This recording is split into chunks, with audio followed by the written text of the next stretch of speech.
Moreira, sou acadêmica da Uniaselv e vou apresentar o meu paper interdisciplinar. O tema do paper é Oficinas Psicopedagógicas, Estratégia de Aprendizagem Significativa. Essa pesquisa analisa como as oficinas psicopedagógicas contribuem na prevenção e intervenção das dificuldades de aprendizagem do aluno com transtorno de déficit de atenção e hiperatividade. Quanto à metodologia, trata-se de um trabalho bibliográfico e documental, realizado em livros e artigos científicos. O objetivo geral deste trabalho é investigar através de conhecimento teórico como a música e a dinâmica de grupo podem favorecer o desenvolvimento escolar, com uma temática baseada na ludicidade, conceituando o brincar como ferramenta desta praxis. Já os objetivos específicos elencam a importância do psicopedagogo fazer parte do contexto escolar, promovendo uma educação transformadora e multidisciplinar. Os resultados indicam que as oficinas possibilitam a prescrição para os estímulos adequados, trabalhando para que não haja exclusão e sim uma aprendizagem significativa. Assim, escrevo que as oficinas psicopedagógicas devem conter momentos prazerosos, com atividades bem elaboradas e com equipe multidisciplinar para um trabalho de qualidade. Sua estrutura tem como base o lúdico, onde se desenvolve uma proposta voltada às dificuldades de aprendizagem em contextos individuais ou grupais, com o intuito de oferecer suporte pedagógico tanto aos educandos quanto aos profissionais da escola. Uma grande aliada das oficinas é o brincar, pois segundo Grazi 2004, a ação do brincar, seja em espaço de sala de aula, ou seja, no espaço de uma brinquedoteca, ou seja, no espaço de uma oficina psicopedagógica, adquire um caráter especial através do olhar, da escuta e do acolhimento que lhe é dado pelo profissional que atua no espaço. Então, como já mencionado, o público desta pesquisa é o indivíduo com TDAH. Esse transtorno, então, caracteriza-se por 3 sintomas básicos: desatenção, impulsividade e hiperatividade física ou mental. Costuma se manifestar ainda na infância e, em 70% dos casos, o transtorno continua na vida adulta. Ele acomete ambos os sexos, independente do grau de escolaridade, situação econômica ou nível cultural, o que pode resultar em sérios prejuízos na qualidade de vida das pessoas que o têm, caso não sejam diagnosticados e orientados precocemente. Isso é segundo Barbosa, 2014, página 59. Só fazendo um adendo aqui, o transtorno de déficit de atenção, muitas vezes ele não é percebido, porque como referido nessa citação, ele pode ter também a hiperatividade mental, esse indivíduo, e não a hiperatividade física. Ou seja, muitas vezes a criança pode passar despercebida, pois ela é uma criança quieta na sala, mas os pensamentos são muito acelerados, e assim ela sofre de desatenção. Então, sempre que algo para ela não for prazeroso, não chamar atenção, ou for algo que se estende durante muito tempo, ela pode perder o foco e vir a não aprender, aquele contexto, aquela temática, aquilo que está sendo apresentado naquele momento. Não que essa criança não aprenda, e sim, neste momento, ela não conseguiu prestar atenção. Então, assim como os profissionais da área da educação, temos que ter muita atenção sobre isso. Voltando, então, neste pensamento, a música e as dinâmicas de grupo, então, proporcionam uma sensação de bem-estar, ajudando a modificar as dificuldades emocionais, comportamentais, sociais e cognitivas. Assim, conforme os teóricos Carvalho e Paiva, a música pode estimular áreas que, secundariamente, poderão promover mudanças e transformações mensuráveis, tanto na estrutura quanto ao comportamento individuais e sociais, gerais do indivíduo que a experimenta. Existe hoje, até mesmo no YouTube, músicas 8D para pessoas que têm transtorno de déficit de atenção, para pessoas que não conseguem se concentrar. Existem vários tipos de músicas para todos os públicos, pessoas com vários tipos de transtorno, tá? A música 8D, ela ajuda na concentração, então a pessoa consegue ler um livro, consegue fazer um trabalho, escolar, acadêmico, usando o fone de ouvido e ouvindo essas músicas. Então, hoje em dia tem bastante ajuda, assim, sem ser só medicamentosa.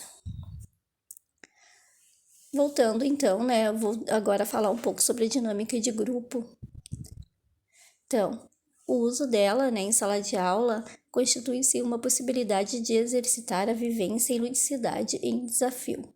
E que esta vivência, né, se ela for trabalhada com calça em um plano de ensino estruturado adequadamente, permitirá aos alunos, né, que eles sejam induzidos às reflexões que pode produzir cognição de modus operandi de um dado paradigma.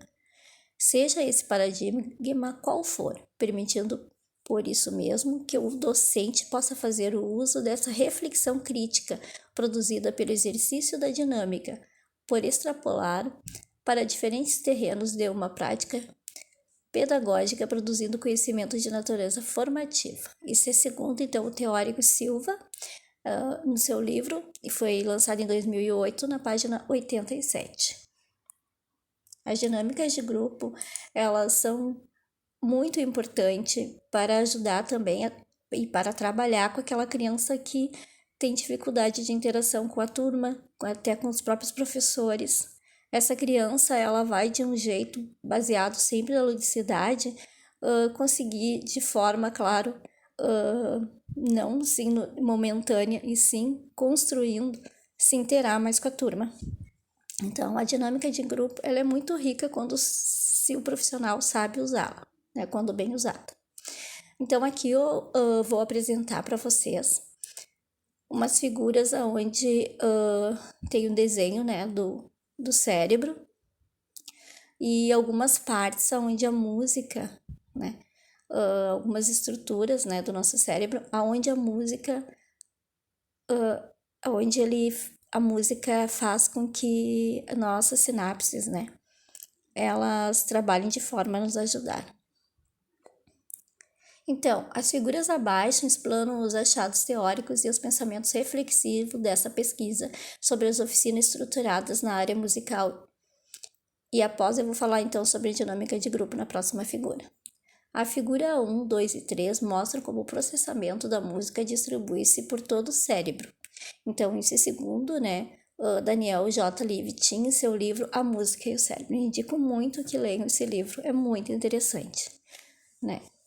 Então, vou falar sobre o córtex motor, tem os movimentos sapateado, dança e tocar instrumentos. O córtex sensório, então, resposta tátil ao tocar um instrumento ou dançar.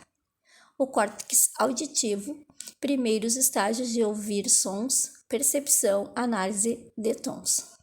Córtex pré-frontal, criação de expectativas, quebra ou satisfação de expectativas. O cerebelo, movimentos como sapateados, dança e tocar instrumentos. Também está envolvido em reações emocionais à música. O córtex individual, leitura de música, observação dos movimentos de uma artista, incluindo os próprios. O corpo caloso, liga os hemisférios esquerdo e direito. Hipocampo, memória para a música, experiências e contexto musicais. Núcleo acumbente, reações emocionais à música. A amígdala, reações emocionais à música. Cerebelo, movimentos como sapateado, dança e tocar instrumentos. Também está envolvido em reações emocionais. Então, como já citei, é do Daniel J. Levitin, do seu livro, lançado em 2021, página 332, 333. Aqui, então, tem uma figura, né, da dinâmica em grupo, que retrata, então, o papel de promover competências associadas à aprendizagem. Temos, então, nessa figura, crianças realizando, então, várias atividades lúdicas, né, e em grupo, e desenvolvendo, então, essas competências, né, associadas à aprendizagem. É muito rico esse trabalho. Então, essa fotografia, né, dessa oficina psicopedagógica como intervenções na dificuldade de aprendizagem foi retirado do livro SOS Saberes, Aparecida S. Delgado, de 2016, página 1. Por fim, né, então, diante do que foi apresentado, conclui-se que as oficinas psicopedagógicas são cada vez mais necessárias, pois constitui-se de uma possibilidade em exercitar a vivência e ludicidade, mas como um desafio de ter um plano de ensino muito bem estruturado, podendo assim conduzir da melhor forma possível os alunos ao aprendizado. Muito obrigado a todos. Encerro então aqui a minha apresentação.